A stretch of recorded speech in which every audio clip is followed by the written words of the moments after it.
Hello and welcome to interest.co.nz. I'm Gareth Vaughan with another in our series of double shot interviews, and today I'm joined by Andrew Thorburn, who's the CEO of the Bank of New Zealand.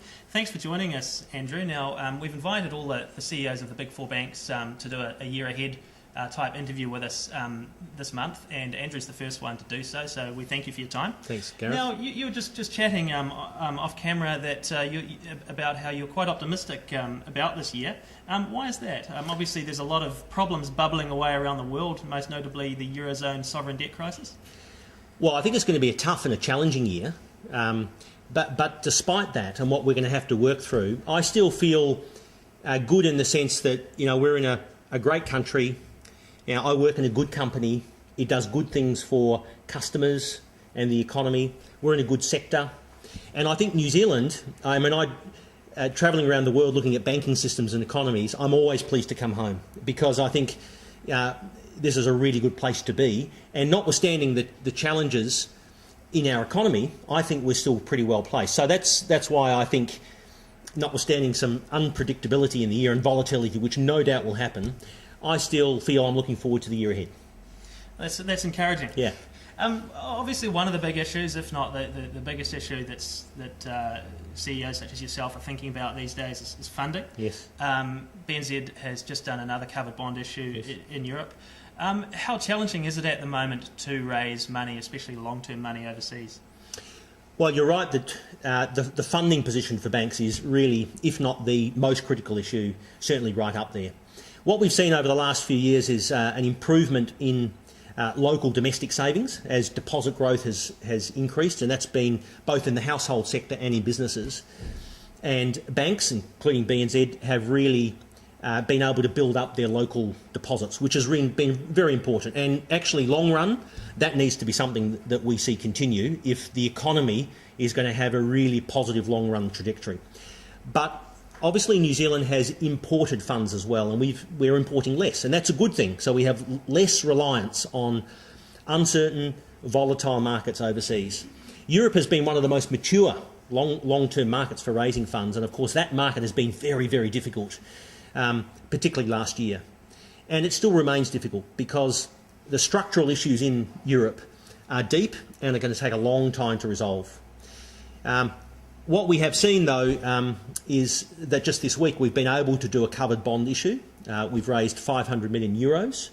Now, it's been quite expensive, and it's about 250 basis points above bank bill, and it's 3-year tenor. That's including converting it back into... Yes, it is. That's a local cost. Yeah. But after the peak of the GFC, we were paying about 170 over, so it's certainly more expensive, and we would much prefer to get 5- and 7-year money. Now it's 3-year money. All right? And I think that just gives you an indication, whilst the market's working, it's a little more nervous, it wants a higher price and it wants a lower tenor. So the funding position will be one of the areas that we continue to focus on, that we continue to raise local deposits, that we see the local deposit environment positive, and that we have to raise money overseas, and hopefully that European situation will stabilise and progressively improve. But there's no doubt it will be volatile. Now, just in terms of, I guess, that overseas money that New Zealand banks obviously use for a lot of their funding, it's around a third, I think, the most recent figures I've seen. Do we still need to reduce that further, and how can the banks do that? Well, I think we're always going to have, as an economy, a reliance on imported capital because we're small and we're growing and we're export oriented. So I think we'll always need that. The question is the extent of it and the tenor of it. So the more we can get longer term funds, it means we have less reliance on rolling over of funds in the short term, and I think that's happening and it will continue to happen. The amount, of course, is a separate point, but I think in principle we want to rely less on overseas markets to fund our economy because it gets imported through the banks mainly, and then the banks support the economy, hopefully particularly businesses, to help grow. So if that supply becomes constrained or expensive, or in the case of Europe of late, stops, that threatens our economy. I think it should, as we get more savings domestically, we will rely less on overseas funds. But we will always rely somewhat, I think, because of my first points. what we have to be confident of is that savings are incentivised, promoted well, there's good advice around them, and that we get long-term funds through things like superannuation, as well as short-term things like cash and term deposits. And that is something that I think we need to make sure we're confident is going to happen. So do you think the government needs to do more to encourage savings? Well, I think the government has had that on the agenda. They've had the savings working group, not all of which has been able to be implemented yet, but I hope that it will be revisited. I understand the last few years have been very difficult for the public sector to deal with and the government to deal with change, but it's also about banks having a really good range of products, making sure there's good advice, that people who are looking at a complex range of options about where they should invest their money and for what term, even in things like default schemes in KiwiSaver, that there's good advice around that, and that there's good regulation, and that the tax system does encourage savings in such products like equities and term deposits, not just investing in housing. So in short, Gareth, I think there's more we need to do as a country, not just the government, but as a country. I think the government can pull a lever of the tax system, which I think is important, but banks, businesses and people need to be thinking about this too. Now, look, in terms of savings, obviously there's been more competition for retail deposit money from the banks with the introduction of the core funding ratio by the Reserve Bank a couple of years ago. That's due to go up again beginning of next year. Do you think we're going to see another price war in term deposit and bank savings products? We've seen some rates go up today, including from the BNZ. Yes. Well, I might be a little biased, but I think the banking sector is very competitive, and I think our banking sector not only is competitive with at least 5 big banks and a number of others competing for the business of 4 million people, but it's well regulated, it's well governed, and it's quite innovative, and I think it's one of the most efficient and effective banking systems in the world. So that's putting that out there. But I think on deposits, it will continue to be very competitive, and it'll be competitive because whilst the pool of savings is increasing at a good rate, the banks want to build that up on their balance sheet to have less reliance on overseas funds and to meet the CFR that you've referred to. So yes, I think it will be an ongoing focus on great service, not just the rate, and good products and good distribution and good brand, all those things, and it will be a focus for banks and therefore a competitive area of tension into the foreseeable future. And what about mortgage rates? We've seen, obviously, Reserve Bank left the official cash rate at 2.5% recently. A lot of economists are now picking it'll stay there into next year. We've seen some fixed term rates come down, no movement on the floating side. What's your outlook for the two of them this year? Well, what we've definitely seen a swing in the last 2 or 3 years towards people taking floating rates because the rates come down and it's been stable, and I think that's probably the outlook that most people would see.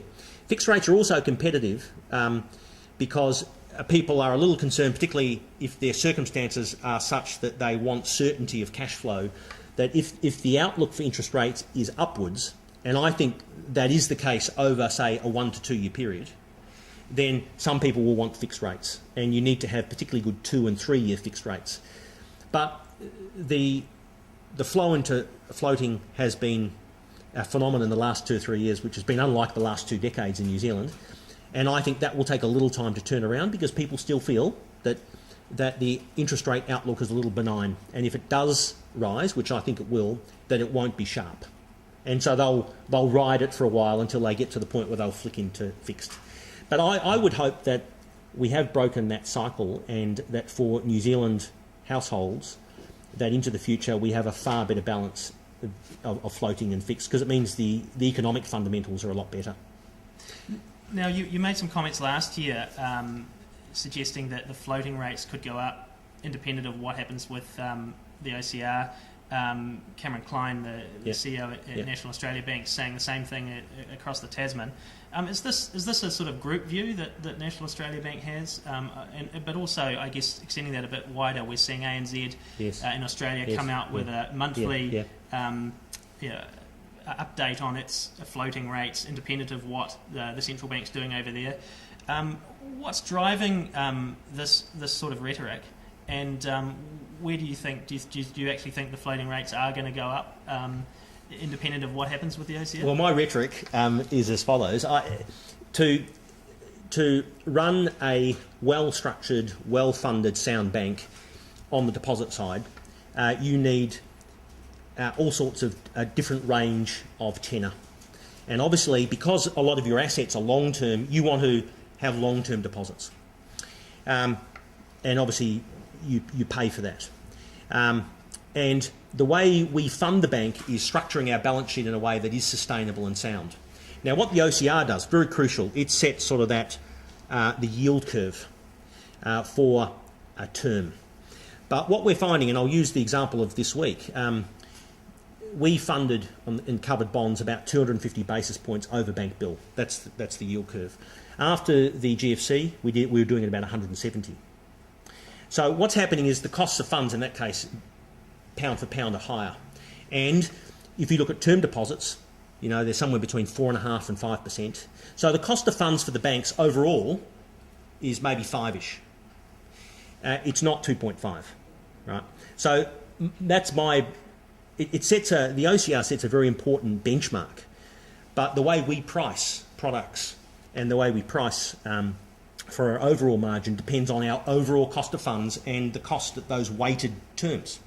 And obviously the longer, the more we want it, but the more, in the case of Europe, we have to pay for it. So that's why I'm saying that. And yes, you're right that ANZ and Australia have come out with a different approach, but they're saying the same thing. But I think for customers in New Zealand, what they're getting is good value for money, very competitive market, ability to switch, and they're surfing around on your site looking for the best product possible.